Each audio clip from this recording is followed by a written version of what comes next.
அவர் இன்னைக்கு நேற்று இல்லைங்க, அவர் தலைவராக போட்டதுல இருந்து அவர் இப்படித்தாங்க பண்ணாரு. அமித்ஷா வந்து ஒரு கூட்டத்தில் கலந்துக்கிறார். அண்ணாமலையும் சொல்லும் போதெல்லாம் கைத்தட்டல். ஆமா, அவங்க அமித்ஷா உன்னோட நான் பெரிய தலைவர், அவங்க சும்மா இருப்பாங்களா? தனக்கு ரசிகர் மன்றம் இருக்கிறதாவும் அதிகமாக காட்ட என்ன ஆகும்னாக்கா, அவரை கை விட்டுட்டாங்க. எனக்கு சக்தி இருக்குதுன்றத நிரூபிக்க வேண்டிய கட்டாயத்துக்கு ஆளாயிட்டார். நயினார் நாகேந்திரன் தொகுதியில போய் செய்யறாருன்னா என்ன அர்த்தம்? உன்னை விட நான் பெரிய ஆளு, அங்கேயே நான் வந்து ரசிகர் மன்றம் வச்சிருக்கேன். நயினார் நாகேந்திரன் மிரட்டாது என்ன அர்த்தம்? அவரை நியமிச்சா அமித்ஷாவை மிரட்டுறாரு. கட்சி விட்டு போனதுக்கு அப்புறம் ஆள் இல்லையே, ஒரு வயசு என்னதுக்கு இது இவருக்கு வந்து ஆர்வலர் இருந்தாங்களா, வந்தாங்களா, போட்டாங்க. எல்லா வழக்கமாக சொல்கிற கதை. நான் காசு கொடுத்து சொல்லிட்டு அண்ணாமலை வந்து ஆளுங்களை எல்லாம் வச்சு எனக்கு சம்மந்தம் இல்லை அப்படின்னு சொல்லிட்டு இது பண்ணும்போது அவங்க வசூல் பண்ணுறவங்க வந்து கேட்பாங்க, இவா தான் உங்களுக்கு இது வச்சாங்க, இவா தான் கொடியேற்றினாங்கன்னு சொல்லுவார். காசு கொடுத்து போவோம். 10 தோல்வி பழனிசாமி பேருங்க. அவர்கிட்ட என்ன இல்லை? அதிமுக கொடி அவர்கிட்ட தான் இருந்தது, அதிமுக சின்ன அவர்கிட்ட தான் இருந்தது, அதிமுக ஆஃபீஸ் அவர்கிட்ட தான் இருக்குது, அதிமுக நிர்வாகிகள் போகிற அவர்கிட்ட தான் இருக்குது. அதுக்கப்புறம் தானே 10 தேர்தலில் கண்டினியூஸாக தோத்தாரு. கடைசி 3 தேர்தல் நிற்காமே போயிட்டாரு. எங்க இருக்குது அவர் கட்சி? அவரை தோக்கடிக்கிறதுக்கு எவ்வளோ பேர்?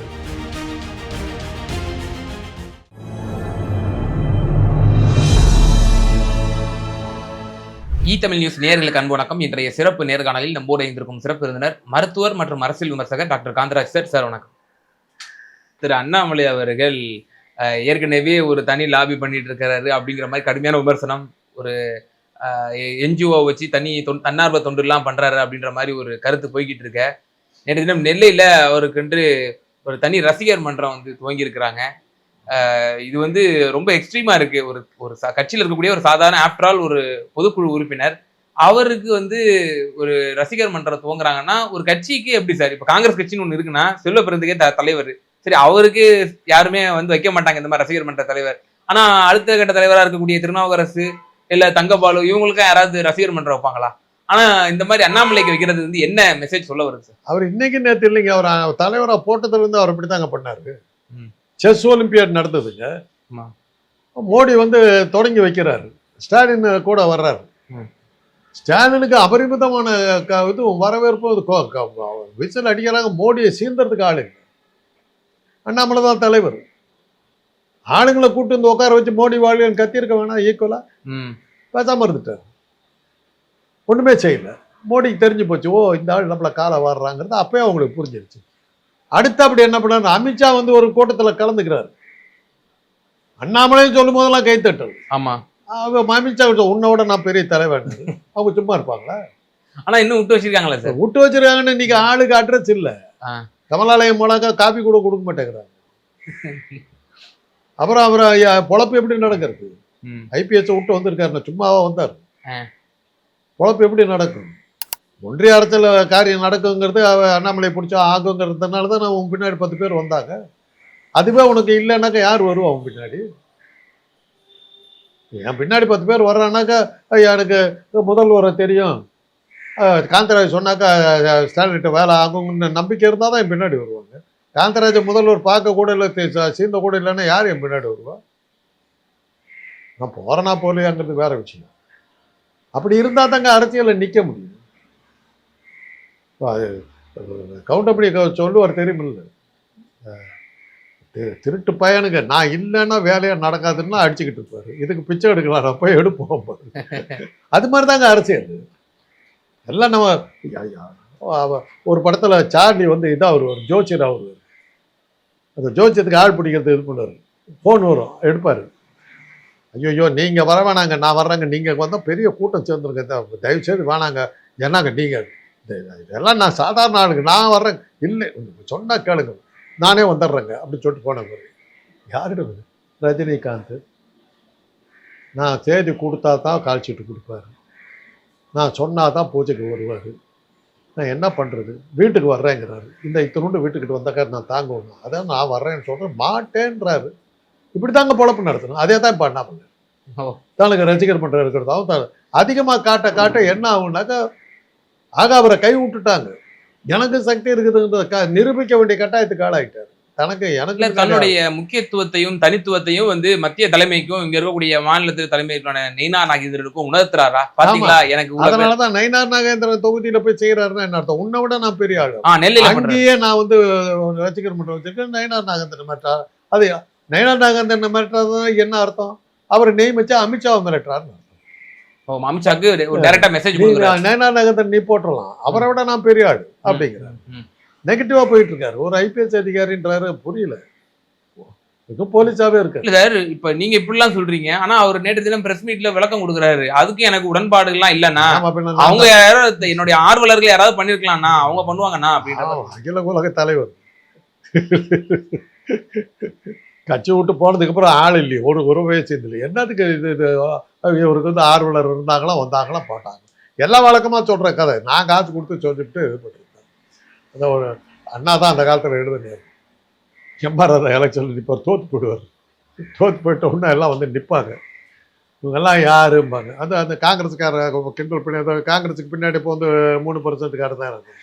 அவள் எம்ஆர்ஆருக்கு தேர்தல் வேலை செஞ்சோம், ஒரு 3% இவா தான் மேடை அமைச்சவா, சரி, இவா தான் மாலை போட்டவா, இவா தான் மைக்கெல்லாம் செட் பண்ணவா, இவா தான் வேட்டு வச்சவாளா அப்படின்பா.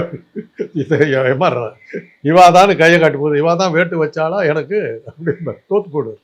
அது மாதிரி அண்ணாமலை வந்து ஆளுங்களை எல்லாம் வச்சு எனக்கு இப்போ சம்மந்தம் இல்லை அப்படின்னு சொல்லிட்டு இது பண்ணும்போது அவங்க வசூல் பண்ணுறவங்க வந்து கேட்பாங்க, இவா தான் உங்களுக்கு இது வச்சாங்க, இவா தான் கொடியேற்றினாங்கன்னு சொல்லுவார். காசு கொடுத்து போகுது. காசு இருந்தால் யார் வேணாலும் நடத்தலாங்க. இப்போ நான் ஏன் கட்சி ஆரம்பிக்கலாங்கிட்ட காசு இல்லை. காசு இருந்தா நீங்களும் ஆரம்பிச்சு இல்லாட்டி காந்தராஜ் முன்னேற்ற கழகம் பேர்ல தெளிவா இருக்கு. என்னை முன்னேற்றத்திற்கான கழகம். ஆனா சார், உங்களை போன்றவர்கள்லாம் தொடர்ந்து சொல்லிட்டு இருக்கீங்க, திராவிட சித்தாந்தத்தோட ரிலேட்டடா அவர் போனார் அண்ணாமலை. பிராமின் லாபியை வந்து அவர் ஓரம் கட்டி வச்சுட்டாரு. அதனாலதான் பாத்தீங்களா பிராமணர்கள் எவ்வளவு பேர் கதறினாங்க அப்படின்லாம் கூட நீங்க பிரைஸ் பண்ணாரு சார் அண்ணாமலை. இன்னைக்கு அப்ரிஷியேட் பண்றேன். பிராமின் ஜனதா பார்ட்டியை வந்து அந்த பிஏ வந்து எடுத்து விட்டாரு. பேக்வர்டு ஜனதா பார்ட்டி பண்ணிட்டாரு. Backward Janata party. ஆமா. எச் ராஜா அன்னைக்கு போனவர் தான். இருந்தது. மகேந்திரன் ஒரு அந்த கூட்டம் ஒரு கூட்டம் அப்படியே வந்தது இல்லை. எந்த அளவுக்கு இருந்தாங்க. இந்த ஸ்வேதாங்கிற ஒரு பொண்ணு கோடம்பகத்தில் பட்ட பகலில் வெட்டி கொண்ட போது மகேந்திரன் என்னமா பேசினார்? என் ஜாதியை சேர்ந்த ஒரு பெண் பட்ட பகலில் கொலை செய்யப்பட்டிருக்கார், என்ன நடக்கிறது அப்படின்னு அந்த ஜாதியை சொல்லி பேசினார். அந்த அளவுக்கு 3%காரர்களுக்கு துணிச்சலும் தைரியமும் இருந்தது திராவிட மண்ணில். அண்ணாமலை வந்தார். எங்க அந்த ஆளு? எங்க எச் ராஜா? எங்க எஸ்வி சேகர்? கட்சி விட்டே போயிட்டாரு. அதில் தான் அண்ணாமலை மேலே அண்ணாமலை 1000 இருந்தாலும் தமிழகங்கிறத ப்ரூவ் பண்ணார். பச்சை தமிழன் ப்ரூவ் பண்ணார். 3% பாரதிய ஜனதா பார்ட்டி வந்து பேக்வர்டு கிளாஸ் ஜனதா பார்ட்டியாக மாற்றின இதான் ஒரு அது சாதனையா நீங்க கருதுறீங்க? அதனால் எங்க மாதிரி திராவிட இயக்கத்துக்கு பின்னாடியில் இருக்கிற எங்களுக்கெல்லாம் அது ஒரு பெரிய மாதிரி. இல்ல சார், ஆனா அவரும் ஒரு ஆர்எஸ்எஸ் காரியகர்த்தா தானே. ஆர்எஸ்எஸ் இருந்தாலும் அவர் உடம்புக்குள்ளார திராவிட ரத்தம் ஓடுது. ஒழிச்சு கட்டிவிட்டார். தன்னை அறியாம பண்ணிட்டார். அவரை அறியாம செஞ்ச பிள்ளைதான். அவரை தெரிஞ்சு செய்யல, நிர்பந்திக்கப்பட்டிருக்காரு. அவர் பண்ண இதுல வந்து அவங்க காலி ஆயிட்டாங்க. கேடி ராகவன் எவ்வளவு பவர்ஃபுல்லா இருந்தாருங்க. இன்னைக்கு அட்ரஸ் எல்லாம் பண்ணிட்டார். ஆமா, ஒரே அடிதான். இன்னைக்கு இல்லையே காணும். ஒரு கூட்டம் எப்படி உட்காந்துருந்தாங்க. எங்க போனாலும் சேட்டலைட் டிவில எல்லாம் போனா அவங்க தான் வந்து உட்காந்தாங்க. மறைக்கிறது என்ன, அடிக்கிறதுக்கு வர்றது என்ன?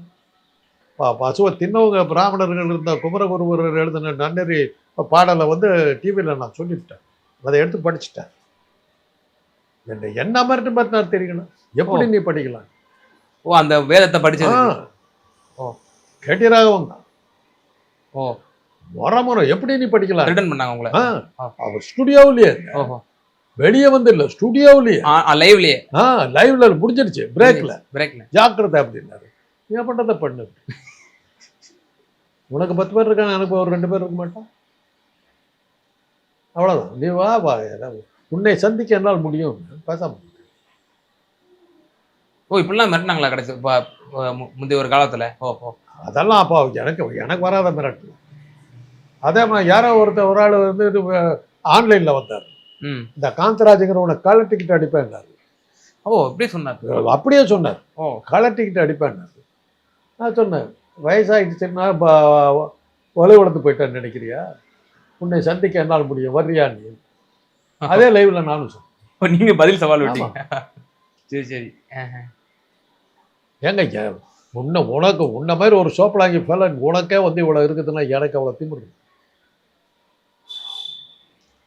ஓகே. அடி உதைக்கெல்லாம் பயத்தான் நடக்காது. பாதுகாப்பு கொடுக்குறேன் நாங்க. பாதுகாப்பை வச்சுக்கிட்டு என்ன பண்ண முடியும்? 2 பேரும் ஓடி வந்தா என்ன தூக்கி இங்கேருந்து தூக்கி போட்டாலும் முடிஞ்சு போச்சு. உடனே இப்போ பாதுகாப்பு அதிகாரிகள் வந்து என் பாடியை பார்த்து இறந்து விட்டார்னு சொல்லுவாங்க. அதுக்கு தான் அது யூஸ் ஆகும். பாதுகாப்பை வச்சுக்கிட்டு பொழைப்பெல்லாம் நடத்த முடியாது.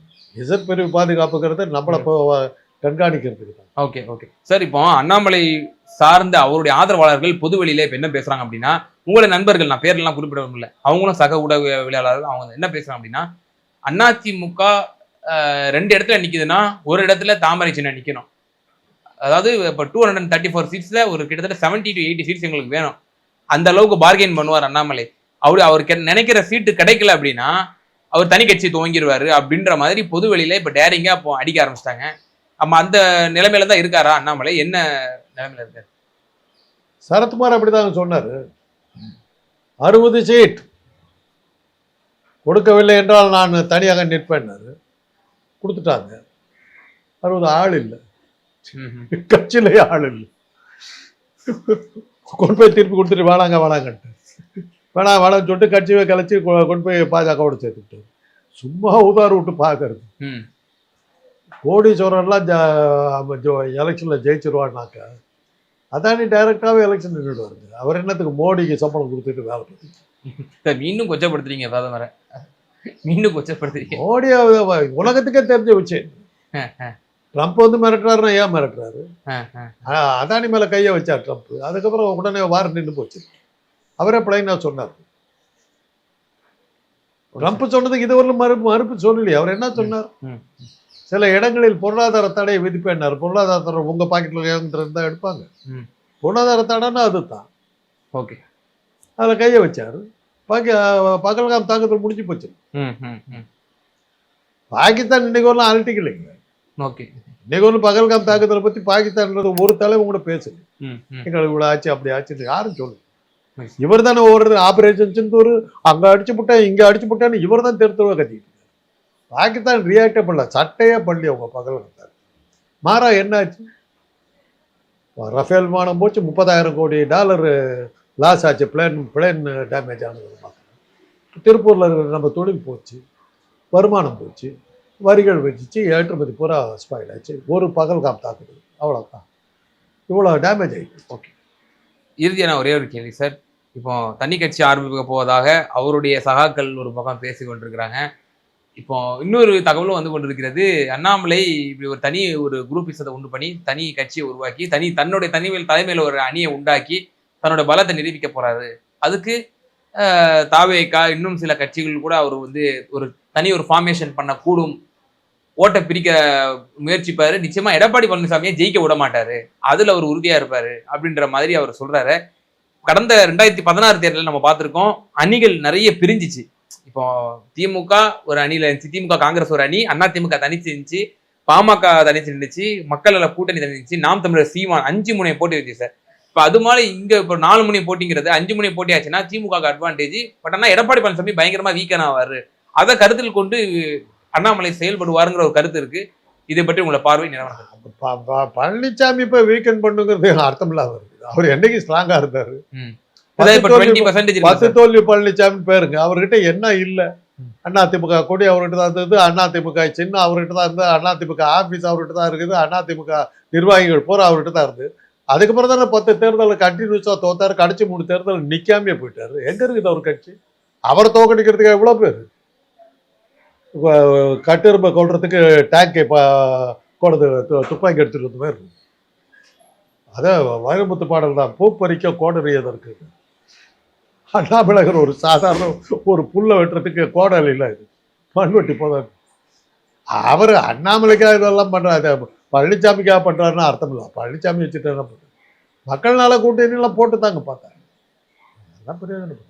ஓகே, நிச்சயமா சார், பல்வேறு விவகாரங்களை எங்கள் நேயர்களுக்கு ரொம்ப தெளிவாக விளக்குனீங்க. ரொம்ப நன்றி.